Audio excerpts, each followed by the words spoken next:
please welcome Secretary of State for Education, Gillian Keith.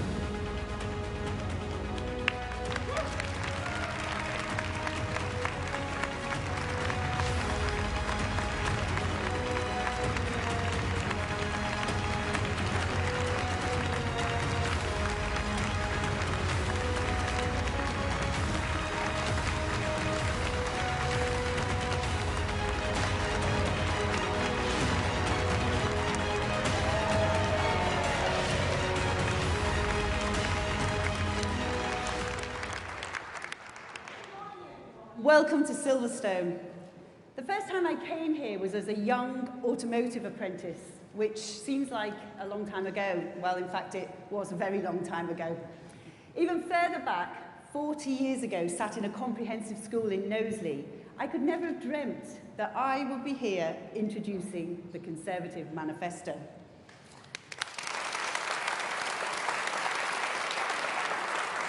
Now, my story isn't a stereotypical one for a Conservative cabinet minister. I grew up in Huyton, the constituency of Harold Wilson, in a die-hard Labour family. 92% of the children that I grew up with failed to get enough GCSEs, or O-levels as they were then, to provide them with the opportunities they needed to thrive in life. And it didn't need to be this way. I knew that my classmates were as talented as anyone else I've met in life, but their geography meant they were left behind. Now, I was lucky. I left school at 16 to do an apprenticeship, which led to my dream career in international business. And I believe that the bold action that we have taken since 2010 has helped to ensure that everyone can get the knowledge and the skills they need to fulfill their dreams. Now, we've had a clear plan, originally set out by Michael and built upon since, and that has led to 90% of our schools being good or outstanding, our children being the best readers in the Western world and 11th for maths. And with over 5.8 million apprenticeships delivered since 2010, you can now become a doctor, a lawyer, an accountant, or even a Secretary of State with an apprenticeship.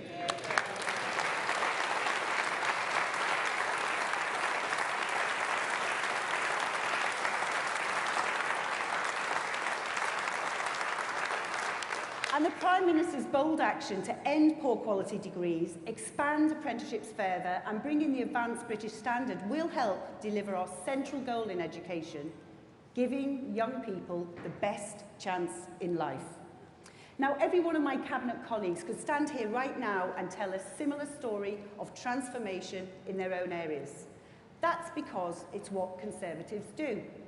We take a problem, we put a plan in place and we fix it. Whether it's creating 4 million jobs since 2010, increasing pensions, or cutting taxes, we've invested in Britain's future.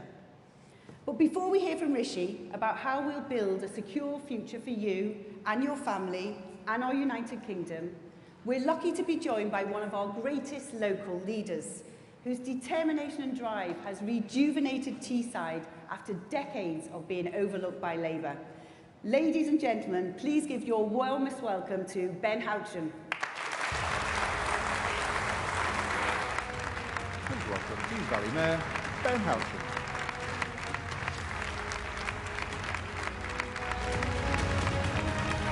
Thank you.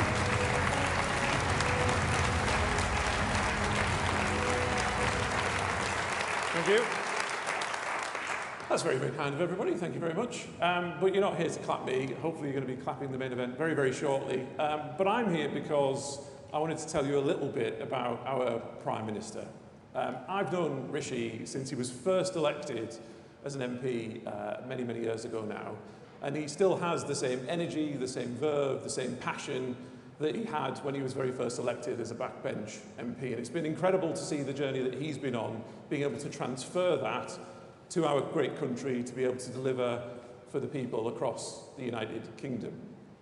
And what we saw when he became Prime Minister and when he was Chancellor is the fantastic work that he's done to be able to support people right across the country during the biggest economic shock that we've seen since the Second World War during COVID. This was a man who absolutely cares about this country. He cares about every single person across our great nation, and he put in place bounce back loans, furlough, support for businesses, and he steered the ship through the country's most difficult time for generations. That could not have been done, in my opinion, by anybody else. That took a man of detail, of attention, of hard work, and I absolutely thank him for all the work that he did to support people in my area across Teesside, Darlington and Hartlepool. But what I've also...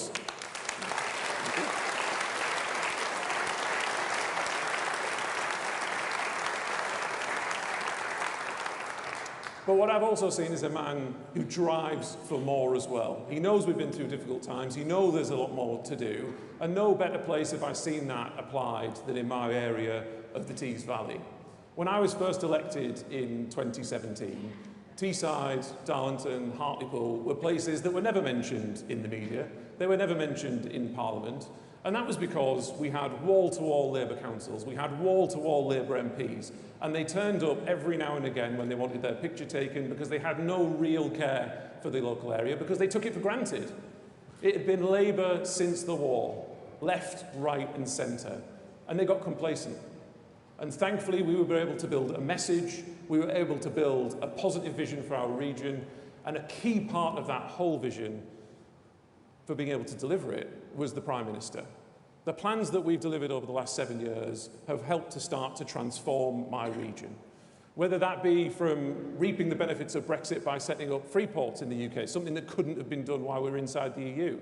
Teesside has benefited greatly by having the UK's first and largest free port. And already we have contractually secured more than £6 billion worth of private investment, 9,000 contracted jobs, and that's going to generate tens and tens of millions of pounds a year in business rates back to our local councils to be able to fund vital local services.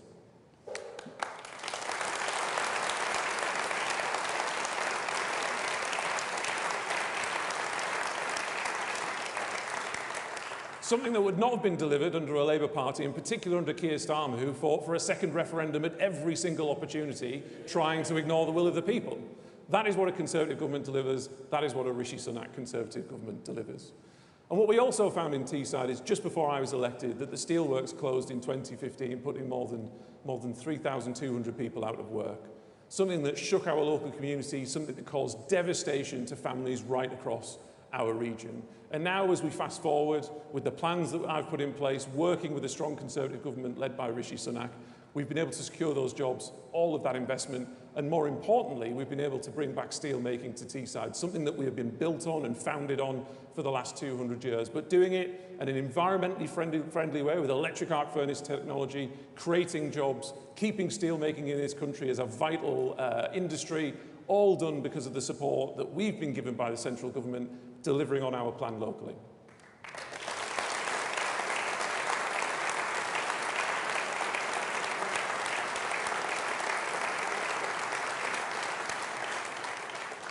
And this is a Conservative government that cares about manufacturing, it cares about the regions, because when you look at free ports, for instance, those free ports, not just in Teesside but across the country, are located in the bottom quarter percentile of local authority areas when it comes to levels of deprivation and poverty. That is free market policy, delivering for all four corners of our country, delivering real levelling up. But it doesn't stop there when it comes to Rishi's interventions in Teesside. He also helped us establish the Treasury campus, now the Darlington Economic Campus, in the heart of Darlington. Again, something that I can guarantee you absolutely would not have happened if it wasn't for Rishi, who was fighting with the civil service, who wanted to go to Manchester. Actually, they wanted to stay in London, but if they had to go anywhere, they said, if we have to go anywhere, we'll go to Manchester. But between Rishi and I, we fought hard to make sure that not only are we creating now 2,000 jobs by 2027, good quality, well-paid civil service jobs in the heart of Teesside that weren't there before, we are recruiting local people. More than 80% of the jobs that have been recruited are locally recruited. That's a new voice at the centre of government in policy making, a voice that was ignored for decades under previous Labour governments.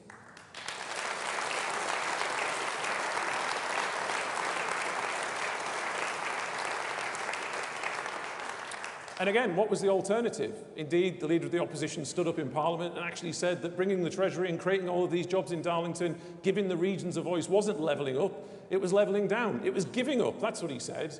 That's what you will get with a Labour government. No aspiration, no positivity and no plan for our future. None whatsoever. And what's even more important when you contrast the clear plan that Rishi is going to be delivering to this country and has delivered in places like mine, you have a Labour Party that has no plan. It said it's not going to borrow more. It said it's not going to cut public services, yet it wants to borrow more than £38 billion over the next 4 years. But it won't tell you what taxes they're going to raise. We're going to raise taxes. He actually said that, I think, in the TV debate last week. We're going to raise some specific taxes, but he's taking the great British public for chumps. He thinks he can glide through this election pretending as if everything's going to be fine. It's going to be changed, but we don't know what we're going to change to. We're going to do some stuff, but we're not going to tell you what it is. We're going to raise some specific taxes, but you'll have to wait and find out until you elect me. That is no way for somebody to want to become Prime Minister and form a government of this country.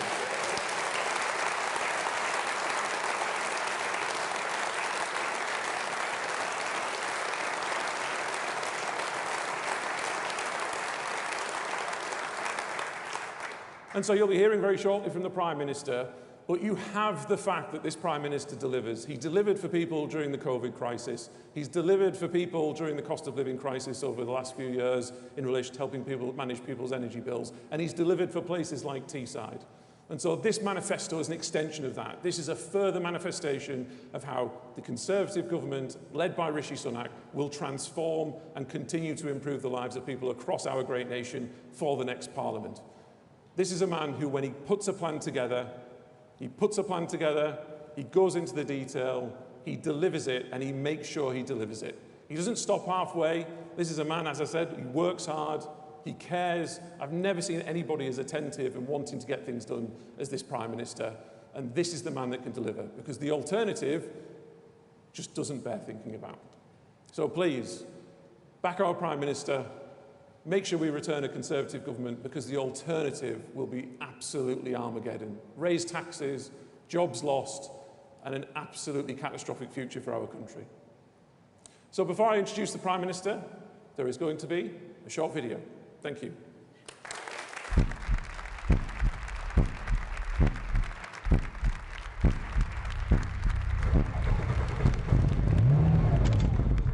Clear plan.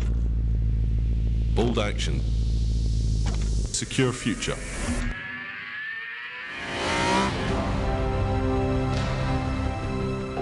We're working for a Britain where we have renewed confidence in ourselves and our communities. A country where hard work will be met with fair rewards and where the opportunities enjoyed by the previous generations will be there for future ones. A country where our defence and our security is assured. So let's take that message and that vision of a secure future to every corner of our United Kingdom, and let's show Labour that the British people will never be taken for granted.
Thank you.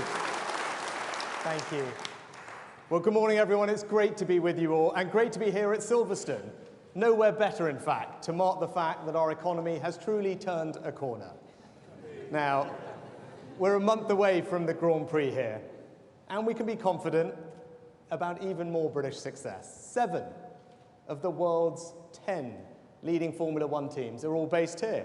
More Grand Prix cars are made in this country than anywhere else. And the UK has won more titles than any other nation. So Formula One is a great example of all our strengths coming together, our technological know-how, our innovative advanced manufacturing capability, and the skill of our workforce. 25,000 engineers and apprentices are involved in this industry. And Formula One isn't the only thing they do here at Silverstone. As nice as it would be for Brad Pitt to turn up at our Manifesto launch, he's currently filming just outside with a brilliant British crew, one of the many UK-based productions taking place thanks to our support and tax cuts for the creative sector. So from the Northern Studios in Hartlepool to Pinewood to the coming Crown Studios in Sunderland, Britain is truly now the creative capital of Europe. So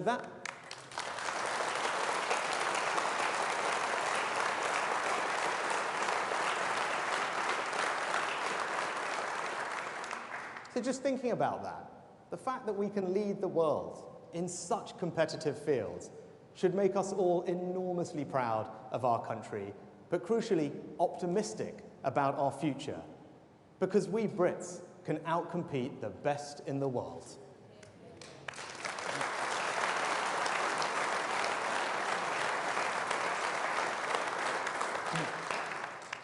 And what we Conservatives want is more British success stories, and that's what our manifesto will deliver. Now, the last few years have been some of the toughest our country has faced in decades. We were hit by COVID and then the spike in energy prices following Putin's invasion of Ukraine. But economic stability is now returning. Inflation back to normal. Real wages been rising for almost a year now, and the economy growing healthily again. So the question now is, who is best to turn that foundation into a secure future for you, your family, and our country? Now, this manifesto is our clear plan for the United Kingdom. It's about the bold actions that we will take to deliver that secure future. And we Conservatives know that security is essential for success. And that's why we're raising defence investment to 2.5% of GDP by 2030 to deal with the increasingly uncertain world that we live in. This is the biggest sustained increase in the defence budget since the end of the Cold War, and one that Keir Starmer will not match. Labour would rather keep the civil service at its bloated, pandemic level rather than give our armed forces the equipment they need. And when there is a war in Europe, turmoil in the Middle East, China flexing its muscles in the South China Sea, we are in a world of increasing threats, and we must show our enemies that this country, with our allies, will stand strong.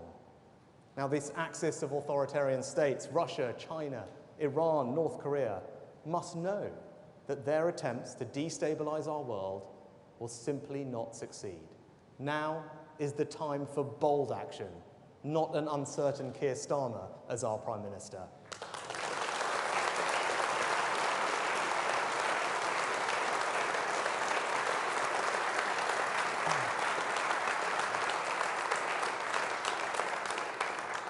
Now, our increase in defence investment will not only fire up our defence industrial base, creating good jobs here at home from Barrow to Lossiemouth, but allow us to stand up for our interests, deter our enemies, and defend our values.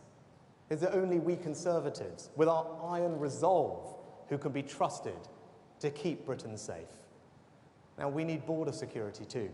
The confidence that it is your government that decides who comes to our country and not criminal gangs.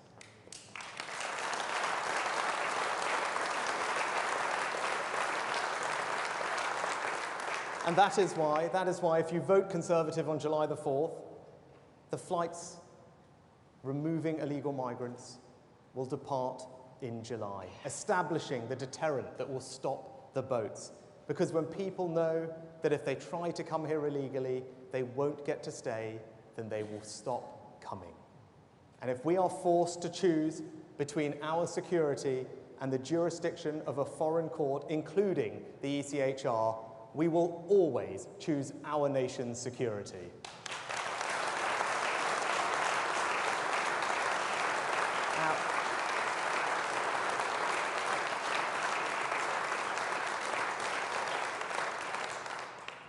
But Labour have no answer to this question. As you saw the other week, Keir Starmer simply can't tell you what he would do with people who come here illegally because he doesn't believe it's a problem. Now, with Brexit, we took control of our borders, but migration has been too high in recent years, and we have a clear plan to reduce it. Last year, we announced changes which mean 300,000 people who were previously eligible to come here now can't. And we will introduce a migration cap that means Parliament, your elected representatives, will vote on how many people should be able to come here every year. Our plan is clear. We will halve migration as we have halved inflation and then reduce it every single year.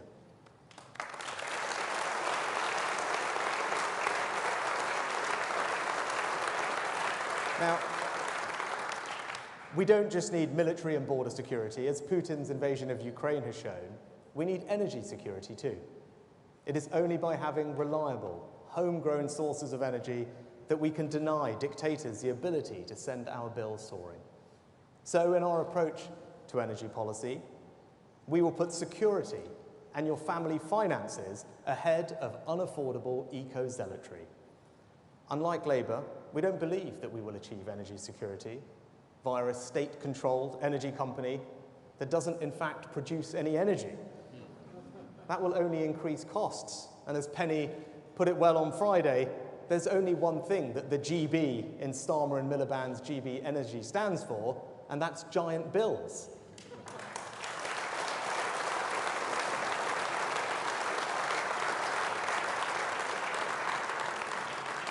Now, our clear plan is to achieve energy security through new gas-powered stations, trebling our offshore wind capacity, and by having new fleets of small modular reactors. These will make the UK a net exporter of electricity, giving us greater energy independence and security from the aggressive actions of dictators. And let me just reiterate that.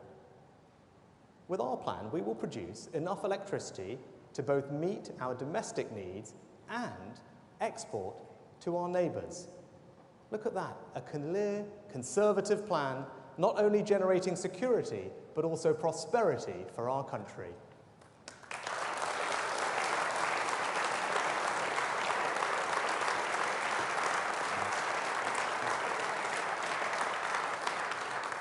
And we Conservatives also have a plan to give you financial security. We will enable working people to keep more of the money that you earn, because you have earned it and have the right to choose what you spend it on. Now, Keir Starmer takes a very different view. He says he's a socialist. And we all know what socialists do, don't we? They take more of your money because they think it belongs to them. Now, I know Labour have been taking inspiration from one of Brad Pitt's most famous films. The first rule of Labour tax rises is that you don't talk about tax rises. But we know that the policies Labour have already announced will require them to increase taxes on working households by £2,094. My friends, families cannot afford that, and it is our job to make sure that that doesn't happen.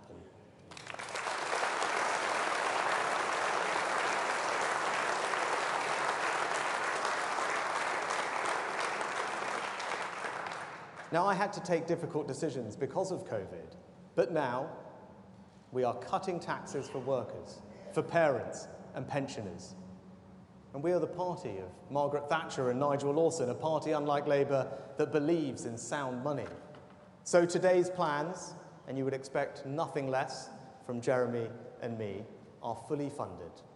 We will pay for permanent reductions in taxation by controlling the unsustainable rise in working-age welfare that has taken off since the pandemic. In this party, we believe that it is morally right that those who can work do work, and that hard work is rewarded with people being able to keep more of their own money. So we will ensure that we have lower welfare so that we can deliver lower taxes.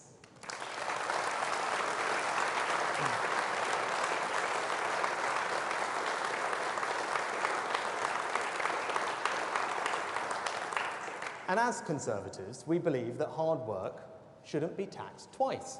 That's unfair. That's why Jeremy has been cutting national insurance contributions that only workers are forced to pay. Our national insurance tax cuts are already worth £900 to the average worker. And we will keep cutting taxes in the coming years, meaning that by 2027, we will have halved national insurance to 6%. That is a tax cut, my friends, worth £1,300 to the average worker.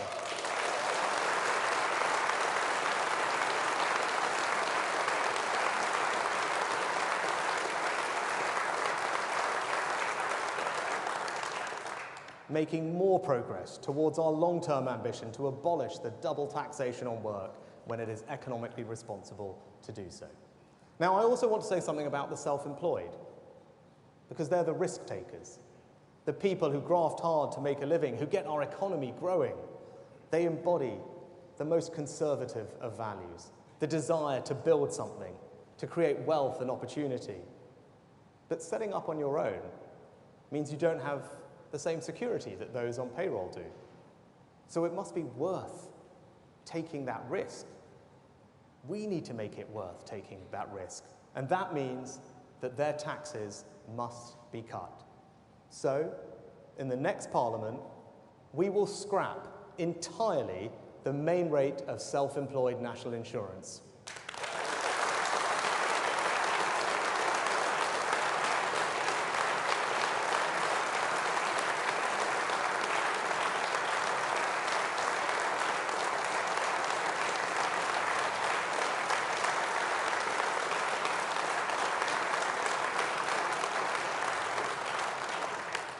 A tax abolished and enterprise encouraged. We want to encourage more people to become entrepreneurs, to set up their own businesses, to try and make something of it.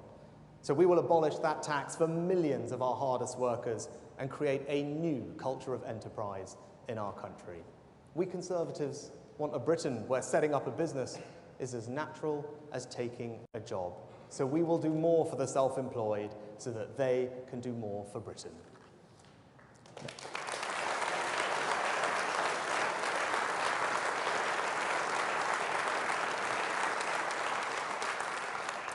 Now, security also means a security of knowing that you will have dignity in retirement.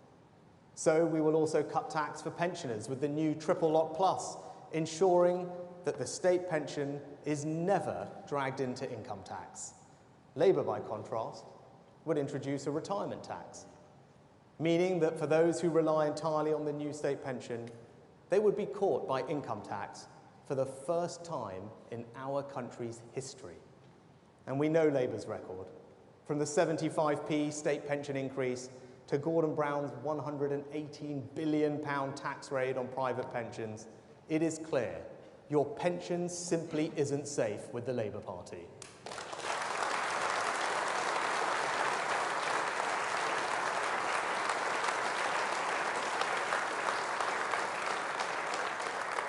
And we Conservatives want to spread opportunity across the whole of our United Kingdom. We don't want you to leave the place that you call home to succeed. And ultimately, that is a test of levelling up. So we will give our young people the skills and opportunities they need to succeed in today's world. We won't cling to outdated ideas, such as the belief that the only route to success is through university. So we will curb funding to rip off degrees and use it to fund 100,000 new high-quality apprenticeships.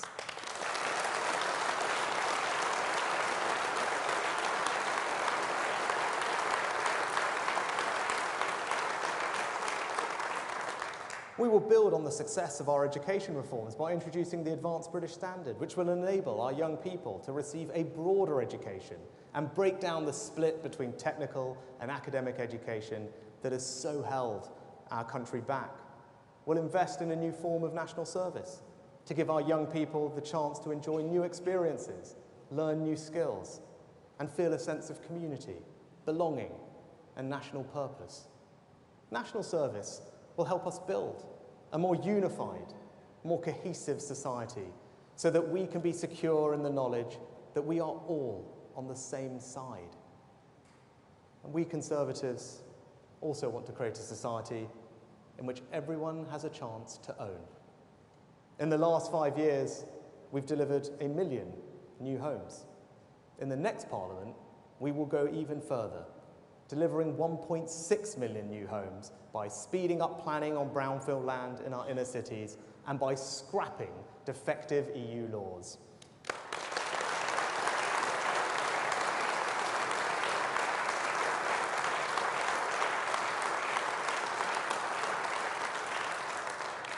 And we will go further, because we Conservatives believe in tax cuts. So, for young families, for the first-time buyers purchasing a home up to £425,000, we will abolish stamp duty entirely.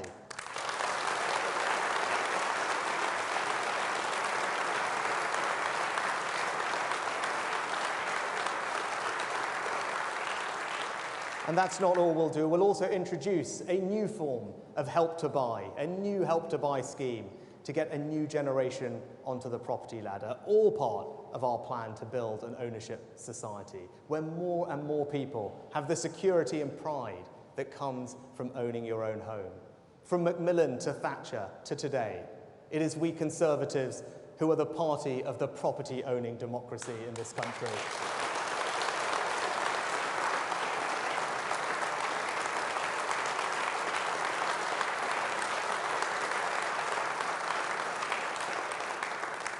In fact, we want to make life easier for people at every stage of their lives.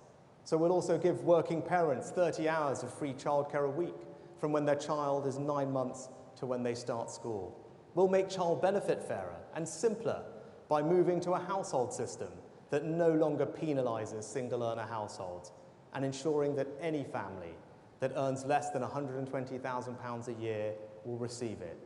That tax cut is worth, on average, £1,500 to 700,000 families, showing, once again, it is we Conservatives that are the party of the family, and we will always champion them.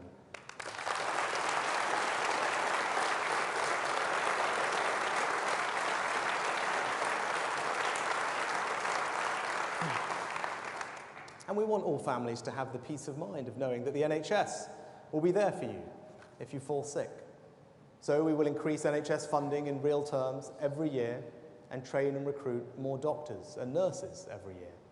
We will make the NHS work better through investing in new technology and reforming how it works. You should know that if your kids have an earache or a sore throat or a chest infection, you can get quick and rapid treatment without having to take time off work, and so we will expand our fantastic Pharmacy First programme. But parents should also feel that it's safe for their children to walk home at night. So we will recruit 8,000 new police officers, one for every neighbourhood, and cut antisocial behaviour through intensive hotspot policing.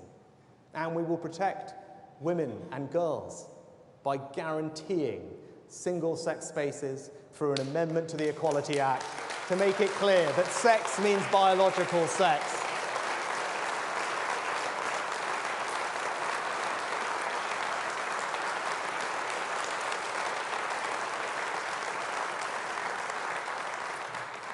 Now, Labour like to talk the country down. They want to pretend that everything would be great if they had never left office and pretend that somehow we have not achieved anything. But that's just simply not right. Remember the note that said there's no money left? When Labour left office in 2010, unemployment was higher than when they came into government. Public and private debt was accumulating, the banking system was broken, the deficit was ballooning, and even Labour accepted that after years of spending, significant cuts in public expenditure were required. They went into the 2010 election admitting they would have to make cuts. Labour left Britain on the brink of bankruptcy.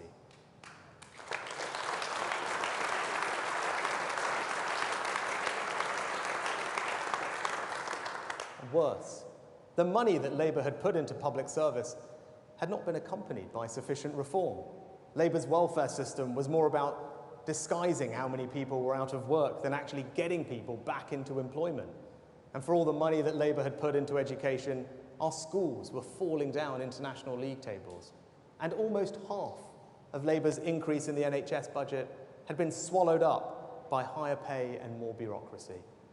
And despite that awful inheritance, we've delivered the third highest rate of economic growth in the G7, created 4 million jobs, 800 a day, with Kemi using our Brexit freedoms to open up new markets. We have now overtaken France, the Netherlands and Japan to become the 4th biggest exporter in the world. And we Conservatives under David took the difficult decisions to repair the public finances and control the national debt. And that meant that when COVID hit, we could support people and businesses with furlough, deliver the fastest vaccine rollout in the world, and provide record funding to the NHS. We reformed welfare by capping benefits and introducing universal credit. Ian's reforms mean that now work always pays. We've reduced absolute poverty. We've reduced child poverty. We've reduced pensioner poverty. We've cut carbon emissions by a third, maintained our position as NATO's 2nd biggest defence power.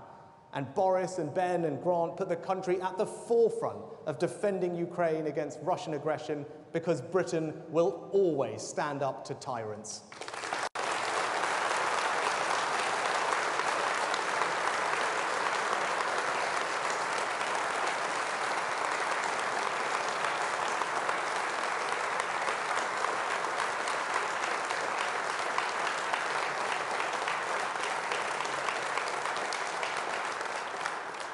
We've halved violent and neighbourhood crime, thanks to the work of Home Secretaries from Theresa to Priti to James, and improved standards in our schools. Thanks to Michael's reforms and a generation of inspiring teachers, English school children are not just the best readers in the United Kingdom, they're the best in the Western world.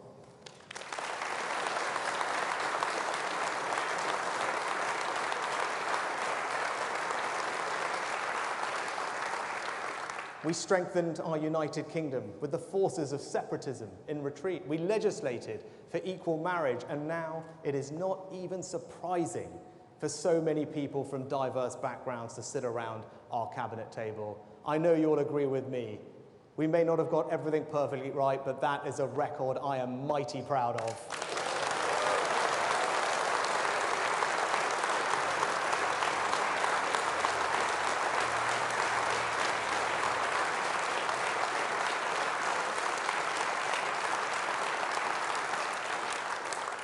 Now, this country has a proud past and a bright future, and I believe in that innate confidence in ourselves that has always run through our island story.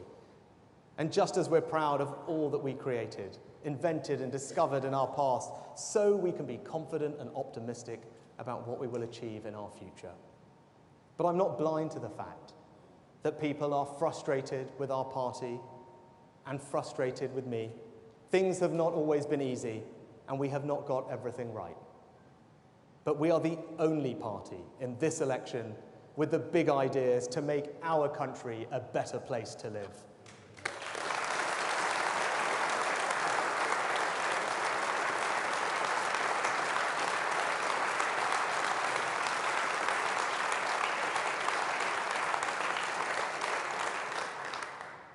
Labour offer no solutions to our problems. They would only make them worse. And all a vote for reform or the Liberal Democrats does is allow Labour to do whatever they want to our country. Do not forget that Keir Starmer is asking you to hand him a blank cheque when he hasn't said what he'll buy with it or how much it's going to cost you. Just think about what Labour would mean. Higher taxes for every working household. Can you afford £2,000 more in taxes? French-style labour laws that will lead to higher unemployment and more strikes, a ballooning welfare bill, higher immigration, and more net zero costs. Their policies will mean, as they let slip this weekend, bigger class sizes because of their desire to slap VAT on school fees. Labour would cave into the demands of the public sector unions, putting up your taxes to meet the unions' extortionate demands. And Keir Starmer will also use that blank cheque to change the rules of the game to his benefit, giving 16-year-olds the vote, not because he believes they are adults. He doesn't want them to serve on a jury or do any of the other things that adults do, but because he thinks they'll vote for him and that will make it harder to remove him from power. If Labour win this time, they'll change the rules so that they are in power for a very long time. So if you don't know what Labour will do, don't vote for it. If you're concerned about what Starmer isn't telling you, don't vote for him. And if you're worried about what Labour's £2,094 of tax rises would mean for your family's financial security, don't vote for them.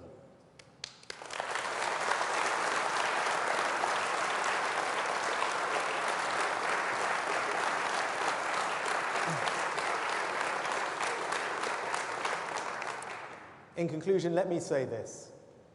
We Conservatives will always stand for our values, for aspiration, for freedom, for opportunity, for security. Your Conservative MP will deliver lower taxes, lower immigration, protected pensions, and a sensible approach to net zero. Now, our country wants a clear plan and bold action. Our country needs a secure future, and it is this Conservative manifesto that will deliver it.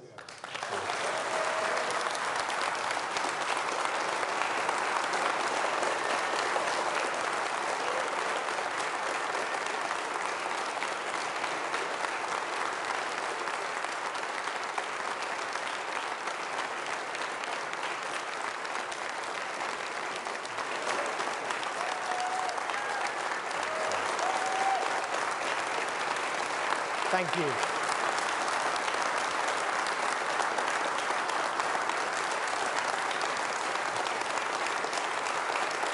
Thank you, thank you.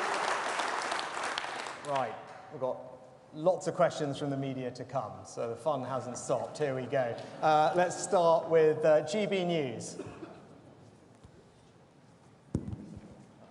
Prime Minister Christopher Hope from GB News.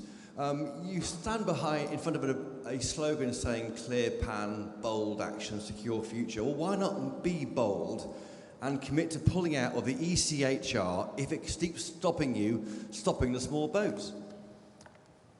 Thanks, Chris.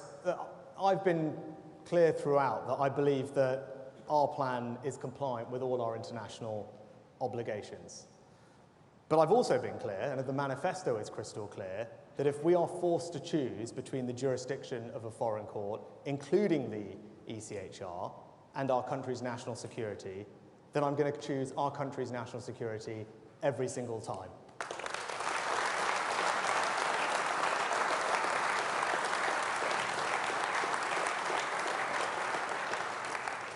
Next, we go to the FT.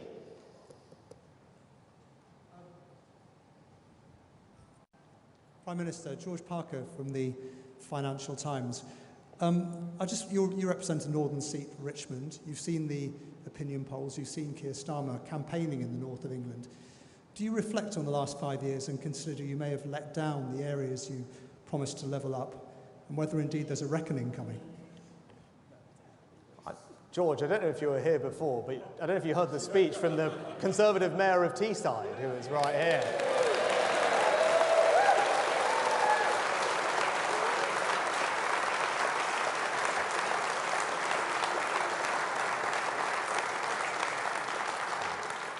And I'll take a second to pay tribute to Ben and all our fantastic MPs in the Tees Valley for what they've delivered for the region. I mean, Ben gave you a flavour of it before, because we've been working together since I became an MP. You talk about the north. Teesside was an area that Labour neglected for decades, took it completely for granted. And it was Ben and our MPs and councillors that transformed the region. And I was fortunate to be able to work with them to help do that. But if you go around Teesside now, every high street and town centre, Eaglescliffe, Yarm, Stockton, Darlington, Hartlepool is getting investment from our various levelling up funds. The new Brexit-enabled Freeport is creating unbelievable high-quality jobs in the industries of the future. The Treasury campus is in Darlington, and as Ben said, it's one thing for Treasury campus to be in the north, but it's not in Newcastle, it's not in Manchester, it's not in Leeds, it's in Darlington, because towns matter, which is why we're also backing 130 towns across the country, including in the north, with £20 million each, so local people can invest in their priorities. But more than any of that, what Ben and the team have done, what the Conservatives have done, is give everyone in Teesside a sense of confidence and optimism about their futures.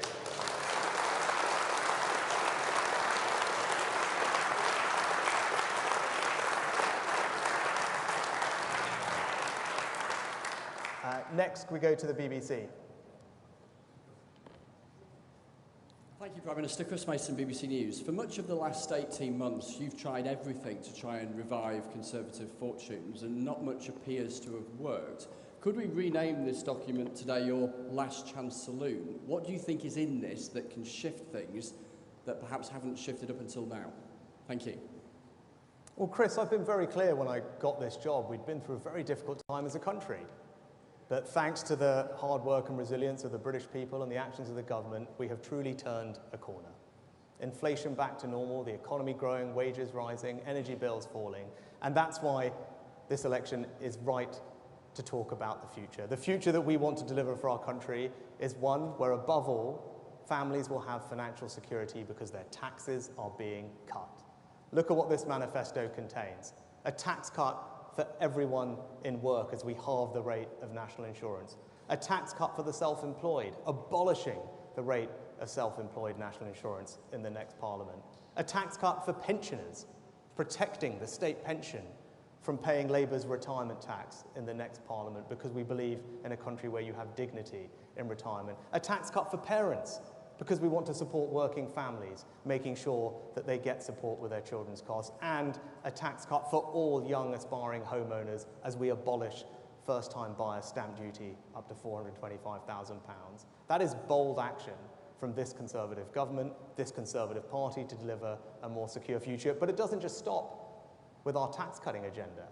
We're spreading opportunity through 100,000 new apprenticeships and a modern form of national service. We're ensuring our border security with a new legal migration cap in Parliament and a plan to get the flights off to Rwanda, and we're ensuring our country's energy security, but also doing it in a proportionate way that lowers people's bills, does not saddle them with extra costs in an ideological pursuit towards net zero. That is the offer in this manifesto, and there is a clear choice at this election. We are the only party putting bold action on the table to transform our country. Labour have nothing to say about the problems our country faces and how best to address them. Nothing.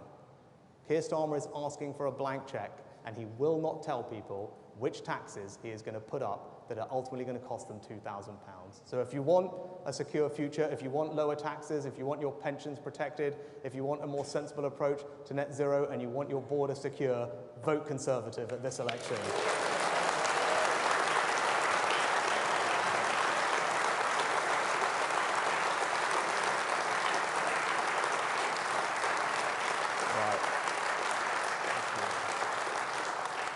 Next, Times Radio.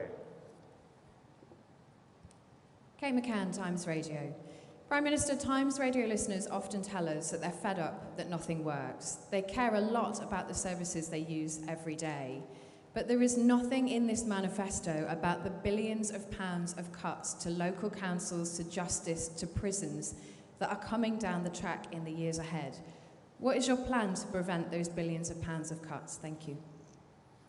Well, under our plans, Kate, investment in day-to-day public services will continue to rise in the new Parliament. It will continue to rise ahead of inflation. But I also think it is reasonable to look for efficiencies in the public sector. And what we've seen is that public sector productivity since the pandemic has declined. It's declined quite significantly. Now, as the Chancellor set out a little while ago, if we just recover those levels of efficiency that we had a few years ago, so nothing heroic, nothing that we haven't done before, that will free up £20 billion. Right? £20 billion that could be reinvested in public services on everyone's behalf without raising a penny of their taxes. So I think that's the right priority. Right? Recover where we used to be before the pandemic, focus on efficiency and productivity, and you can see that in the NHS productivity plan that we have fully funded. And if we do that, that unlocks billions of pounds that we can reinvest back into the front line to deliver better high-quality services for people. Because, of course, I want to see high-quality services, but as a Conservative, I also don't want people's taxes to have to go up when we can get efficiencies to fund them.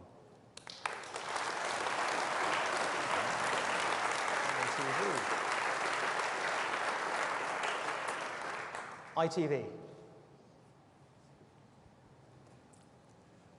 Prime Minister, Tories in government since 2010 have been pushing up the tax burden, the share of national income taken by tax to levels we haven't seen since the late 1940s. Why should anyone believe you when you say you're going to cut tax? Well, simply, Robert, because we already have.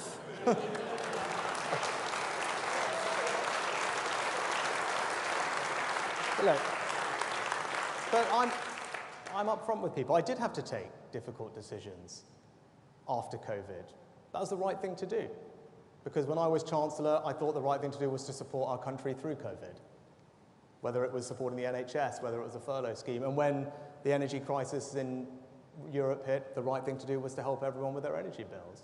Those things don't come for free, and I think everyone watching knows that those things don't come for free. And you don't build our country's long-term financial security by shying away from difficult decisions like that. That's not the type of leader I am. So I did make those difficult decisions. But now that our plan has worked, inflation is down, wages are rising, the economy's growing, we have started cutting people's taxes. This year, everyone in work is getting a £900 tax cut on average, thanks to what Jeremy has done. And we're cutting taxes for businesses, making this the most attractive country in the world for businesses to invest. Something that hundreds of our leading businesses describe as the single most transformational thing that we could do for growth and productivity in our country. Delivered it. So yes, people can trust me when I say we're going to keep cutting their taxes. One, because we've set out a very clear plan to pay for it, because I think the welfare bill is growing at an unsustainable rate, and there is an opportunity, again, just to reverse some of the damage that COVID has done to free up an enormous amount of savings that we can reinvest in tax cuts, but also because that's the type of country I believe in. And that's why people can trust me. I believe in a country where hard work is rewarded. That's why I want to cut people's tax when they're working hard. I believe in a country that encourages entrepreneurship and risk-taking and small businesses, which is why I want to cut taxes for the self-employed. I believe everyone should have the ability to own their own home. So I want to cut taxes on stamp duty. I believe if you worked hard all your life, you should have dignity and security in retirement, which is why we want to cut taxes for pensioners. And there is nothing more precious in life than my family. And I'm sure that's the same for everyone in this room, which is why we want to support families and we want to cut tax for them too. That's why you can trust me.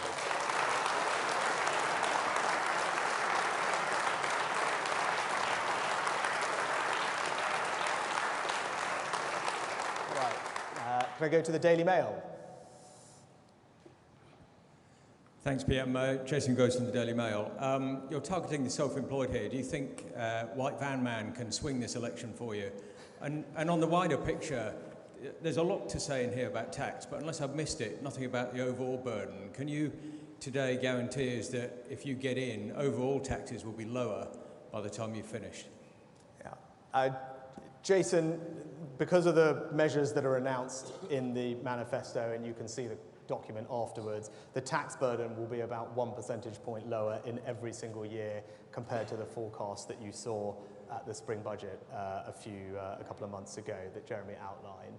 And you talked about a particular group. I do think there is something that is special about those who are self-employed. Now, I come from a small business family myself, but those people who are setting out on their own, taking that risk, do something that's incredibly brave, right? And our economy is built on people like that. They don't have the security of knowing that the paycheck's coming at the end of every month.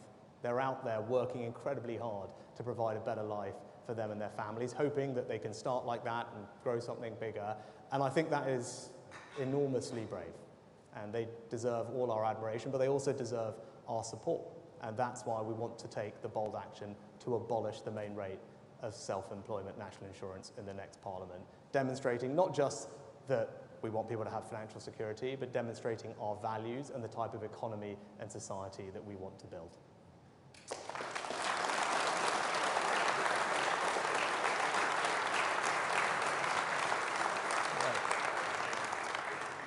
Telegraph. Thank you, Prime Minister. Ben Riley-Smith from The Telegraph. Manifestos are about policies. They're also about politics. There's 4 weeks to go. You're 20 points behind in the polls. What do you say to those who say the manifesto isn't ambitious enough and that this won't be a game changer? Well, Ben, just to repeat what I said before, right, the tax cuts that I went through, tax cut for everyone in work that will be worth £1,300 in the next Parliament as we halve national insurance, tax cut for the self-employed where we abolish the rate of self-employment, a tax cut for everyone who's wanting to start buying their own home as we abolish the stamp duty for first-time buyers up to 425k, a tax cut for families to support them as they bear their young children, and a tax cut for the millions of pensioners in our society. So yes, I do believe that is bold, and that comes on top of the action we've taken to secure our borders, to get flights off to Rwanda, a new migration cap, and a more proportionate approach to net zero. But the choice at this election is clear, because all elections are ultimately a choice.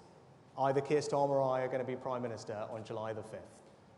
If I'm Prime Minister, you will have this bold action. All you've got from the Labour Party is a blank sheet of paper. Not a single big idea that has been put on the table in this election campaign so far. Right, when the first announcement we made, a new form of national service, which has completely energized conversations everywhere across the country. And yes, not everyone will necessarily agree with it, but no one can deny that it is not bold action that can transform our country, and I think transform our country for the better. Nothing comparable to that from the Labour Party. So as people think about the choice, yes, of course, there are challenges we face as a country, but they should ask themselves, who has the solutions to those? Who is going to do things that are going to actually deliver the change that you want to see? The only thing that is certain about Keir Starmer and the Labour Party is that they're going to put up everyone's taxes, and they're going to put them up by £2,000, and I'm going to fight very hard to the last day of this election campaign so that that doesn't happen.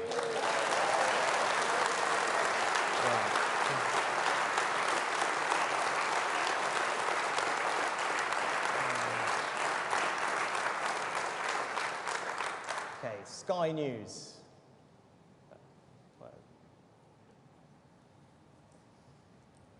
Thank you, Prime Minister.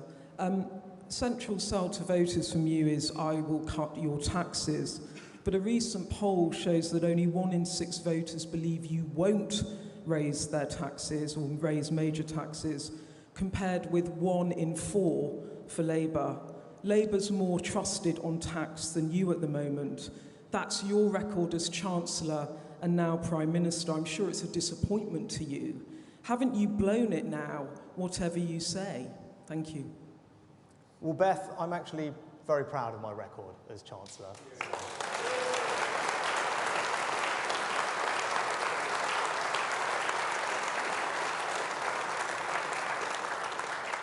Because when I'd had that job 3-4 weeks and a pandemic struck this country, I saw that it was right to do something radical, to do something bold, because that was what was required to help get the country through it, and we delivered on that. Those are my values, those are the values of our party, and we will always be there to protect this country through difficult times. But we're also a responsible party. We're also a party that's not afraid to take decisions that are in the country's long-term interests, even if they're difficult. You saw that with me when I said, yep, we did all these things, but we do need to also pay these things back and secure our children's financial futures.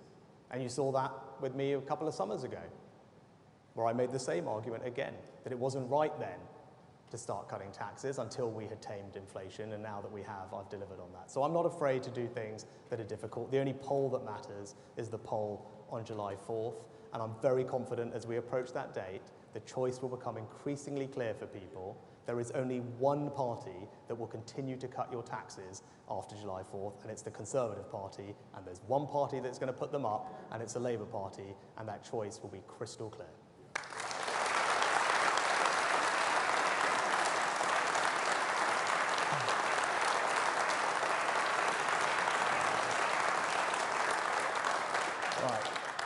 The Sun. Thank you, Prime Minister. Harry Cole from The Sun. Your manifesto here says that you'll process tens of thousands of outstanding asylum claims within 6 months. But all the Home Office statistics show that speeding up the processing of asylum claims leads to higher levels of approval. When Labour suggested this exact policy, your own ministers called it an amnesty. So is this what your policy accounts to, an amnesty for asylum seekers? And if I may, on Chris's point, you're hemorrhaging support to Nigel Farage. Why on earth not go harder on the ECHR? Why fudge it? Thank you. So, Harry, that's just simply not right.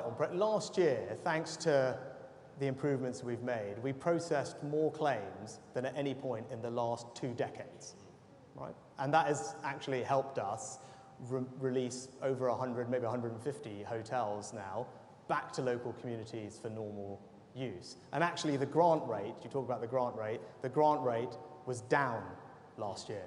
It was down. So because we changed how we evaluate the claims, we refused far more than we had in the past. But the choice on migration is quite simple at this election. You know, I believe you need a deterrent. Right? We've done lots of things that have helped us get the numbers down by a third last year, and those are all good and sensible. But in order to fully solve this problem, it just needs to be clear that if someone comes to our country illegally, they can't stay. And that means you need a safe place to send them. That's what the flights to Rwanda will do, establish that deterrent. And I've said what I've said about the ECHR, but I'll also say our act specifically gives ministers the power to make the decisions on Rule 39 things that are handed down by Strasbourg. I would not have put that power in the bill if I was not prepared to use it, right? And also change the civil service guidance to make it clear that they need to follow the ministerial decisions.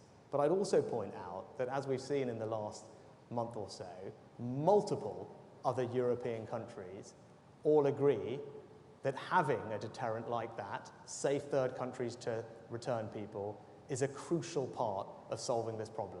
So when I made my speech just after becoming Prime Minister, I said on this issue, where we lead, others will follow. That is now happening.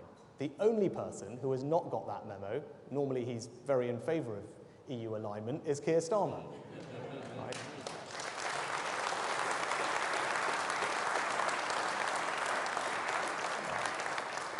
Right, could go to the Express. Thanks, Prime Minister. Steph Spiro from the Daily Express. The manifesto promises a regular rhythm of flights to Rwanda every month as part of a relentless process to remove illegal migrants. Can you put a figure on the number of flights you expect to take off every month, or a number of people, please? No, Steph, we've deliberately not, because we don't want to compromise operational security, but I've been very clear that it's not just about one flight. You do need a regular rhythm of flights because you need to build that deterrent. And what I can tell you is that the airfield is on standby. Illegal migrants have already been detained. Escorts have been trained. The flights have been booked. The caseworkers are already working through it. So all the plans are in place so that if I'm re-elected as Prime Minister, if we are in government, those flights will go to Rwanda and we can build that deterrent. And that's a choice for everyone at this election. If you want the boat stopped, there is no way to do that without having a deterrent. Ours is the only plan on the table. And as I asked Keir Starmer repeatedly the other night, what would you do with the migrants that come here illegally? There simply wasn't an answer. Right? Just saying smash the gangs is not a plan. A slogan is not a plan. Right? You need to have something to do with illegal migrants. We've got a plan. He doesn't, and that means the situation will just get worse.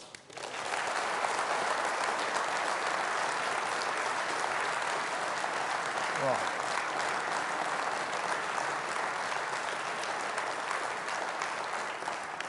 And I think lastly we have, is it a local democracy reporter? Hi, sorry, Nadia? I think I've sat on the wrong side. Yeah. Yeah, my name is Nadia Lincoln. I'm the local democracy reporter for Northamptonshire. In the county, we've had a massive problem with SEND children, not getting enough provision and not getting the proper education, which has also been reflected nationally. In the most recent report, it found that there were systemic and widespread problems. Why have these families been let down for so long, and what would a Conservative government do to help them? Yeah. Thanks, Nadia, and we want to make sure that children everywhere, and regardless of their backgrounds, get all the support and the opportunities they need to live fulfilling and thriving lives. When it comes to SEND in particular, we've raised the funding by about 60% overall over this Parliament. I don't have the figures off the top of my head for Northamptonshire, but what we talked about in the manifesto is to open many more SEND free schools, which is in the manifesto and funded, because we know that provision needs to increase, and the manifesto makes specific provision for that, because as I said, this is about making sure children, no matter where they grow up in our society, have all the opportunities to be supported and to thrive, and that will always happen under a Conservative government. Good, thank you very, very much.